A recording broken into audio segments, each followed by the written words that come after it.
So, Cindy, this is Ambrose, and I'm from Kutu Times. Mm. Briefly, who is Cindy, and how would you describe yourself in only 5 seconds? Okay, briefly, Cindy is an activist, a sex worker, and a fashionista. Oh, sex work. Then when you talk about sex work, then that's my center of attention now. So, how did you get into sex work? Yeah, I got into sex work like a few years back after being abandoned by my family. So I joined the sex work movement when I started working at Speak Road. Then after that, I then started my activism as a sex worker and a passionate activist. Wow. Yeah. So, how would you compare the state of sex work profession in Uganda today to that about 5 years ago? Or how have things changed over time? Or how have things in your sex work movement changed over time? Things have not been going on well, but we try our level best to because we've had very many bills coming up. We had the AHA bill, we have the anti-NGO, very many bills that have been coming up, and that hinders our work. Yeah. What would you say is the biggest challenge of sex work today, of all sex workers today? The biggest challenge could be our clients. Our clients most of the times don't want to pay. When a client comes, he knows that he's taking a man, but when he reaches there, he tells you that I didn't know that you're a man, me I thought you were a woman, blah blah blah. So on top of that, you're beaten up as a sex worker. Yeah. Tell us about your how do you deal with the clients who have no regard for the HIV threat in the profession? For example, how do you deal with your clients who have no regard? For example, those that they don't fear maybe saying maybe let us not use a condom, like how do you deal with them? I personally, as a sex worker, I cannot do sex without a condom, however much you pay me, Yes. because I value my life more than anything else. Yes. Yeah. Okay. Tell us about your experience as a transgender person living in a homophobic society like in Ugandan community. We come across very many challenges as we the transgender women, because most of the times we're mistaken to be the gay men or whatever, but people don't understand the difference between transgender and homosexuality, and then we end up the most at risk people with the LGBTI community. Okay. So how did your family react to your transition, maybe turning out to behave more like a woman, more than a man, you're born male? My family, like I told you before, when my family came to realize that I'm gay or I'm a trans woman, they abandoned me, and then that's why I joined sex work, because I could not ask for any job because of my books or my papers. So I ended up doing sex work after my family abandoning me. Okay. Yeah. Then what do you think it will take to make Ugandans understand what it means to be transgender? What do you think it will take the Ugandan community? Ugandan community, all Ugandans need a lot of sensitization about this transition or trans people. Okay, all the LGBTI people, plus the sex workers.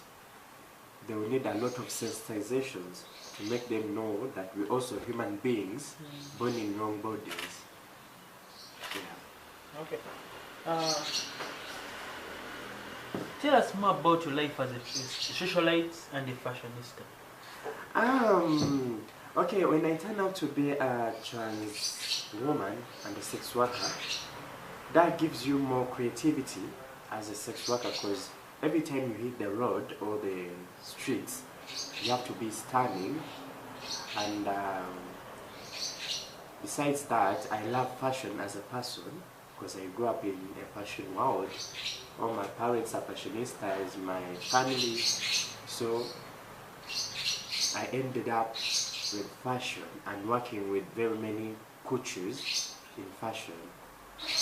Coutures that have fashion shows. Very many things that I work in my fashion sense. Okay. Do many of your colleagues in your fashion world or in your circles know about your sexuality? Yeah, because they address me as Cindy. Okay. So definitely. So how do they treat you? The person that they know you as single, as a sex worker, or trans? Most of the times I always find my space. Okay. If I don't feel comfortable with you, trust me, I'm not going to work with you. If I feel comfortable and you also feel comfortable with me, then we work together. Okay. What challenges have you encountered in your fashion work? My fashion work, most of the times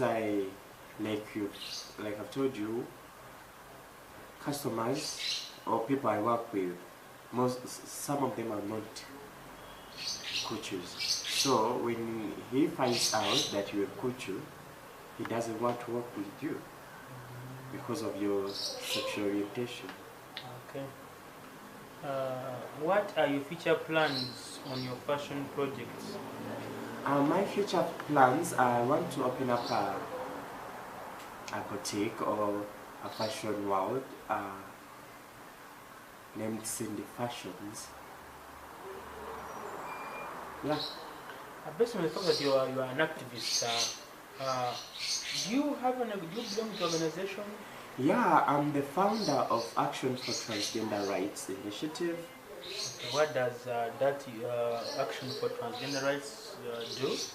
Action for Transgender Rights. Action for Transgender Rights helps to advocate for transgender rights or transgender people. Okay. Yeah. Okay, so have you tried what programs, of course you know many organizations, maybe there are many organizations advocating for transgender rights. So why like you come up and say, where did you see the space, or why did you come up and start archery? Where I came up and started archery, okay, I'm a former member of TEO, Transgender Equality Uganda. So after working with TEO, we got some misunderstandings and they had places that they could not reach as an organization. So I came up with an idea, because TEO was focused in the central. So I came up with an idea of working with transgender people that are in rural areas or upcountry. Let me say Gulu, Mbarara, Kitugum. There are also many transgenders. So I formed an organization that can help reach out to all those transgender people. Have you tried engaging the Ministry of Health about health concerns for trans people and sex workers at large? Yeah, not actually. Right now I've been working with MAPI, Mulago, and MAPS Network. So when I go or travel to those rural areas I've told you, I find there are very many trans people that need healthy support. So I refer them to MAPI, Mulago.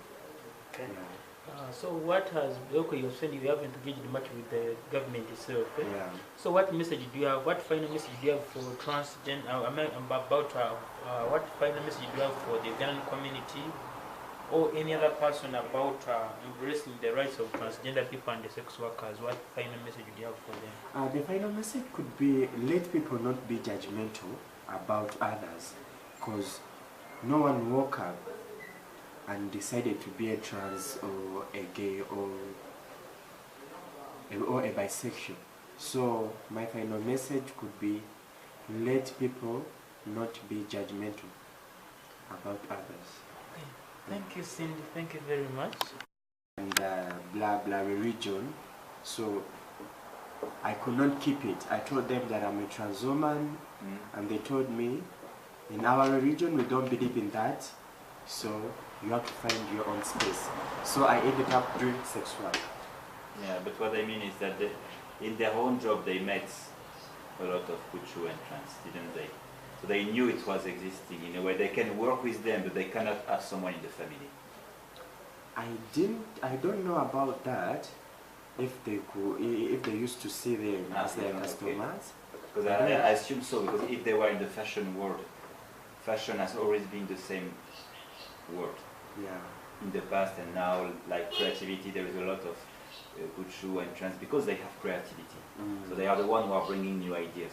Yeah. So in a way, if you used to work in the fashion, they may have meet them. So I was wondering how they can work with them.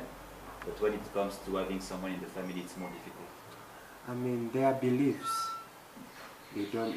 If you believe in something, as the Ugandan community or the Ugandan culture, they don't believe that gay people exist. You get? Or trans women exist. So when they came to realize that I had to find my own space as a trans woman, and I ended up in sex work, forming up an organization, working with different people. But you mean that with the organization you travel across Uganda to meet trans people in right now we've not got funds yet, but so you are still in the process of trying to get funds. I pull out from my pockets to, when I go for holidays in Chitogom or traveling across Uganda, I find trans people with very many different problems. They cannot access health services because of their gender identity. So I refer them to Mapi Mulago. That's what I've been working with. And I've been working hand in hand with Coptech for such results. And when you said you are fashionista, what does it mean precisely? You are creating things, you are writing about things, what does it mean? Styling. Styling? Yeah. But styling for who? I've been working with very many musicians in Kampala. I've been working with Chameleon. We had a fashion set. When someone is shooting a video, I come up as a stylist. Okay. Do this, come up with this, yeah. You advise them, you show them, you design them. As a stylist. Okay, I understand. But does it, you are paid to do that job? Most of the times we paid. Yeah. So the question is like, so as sex worker you make some living when people agree to pay. And then as fashionista you can make a living. Is it possible to have a living only on fashionista or you have to do both because it's complicated? You cannot rely on sex work as your profession. Most of the times you have to find more ideas because not every time that you're going to come up with customers. So you always have to come up with very many ideas that can help you earn a living. As a human being, you have to be so creative. But can you make a living out of fashionista only? You can if you have a big... But in your case, it's too soon or you're not big enough yet? Or? I'm not big enough to earn a living through my fashion. Right now I'm working on both sides. Sex work, fashionista, activism. Yeah. So then you make a living out of the three of them, like activism, sex work and fashionista. You manage the three of them. Yeah. For how long have you been fashionista? I started after, now it's 2 years. So it's still young. Yeah, it's still young. It's still the beginning. Yeah.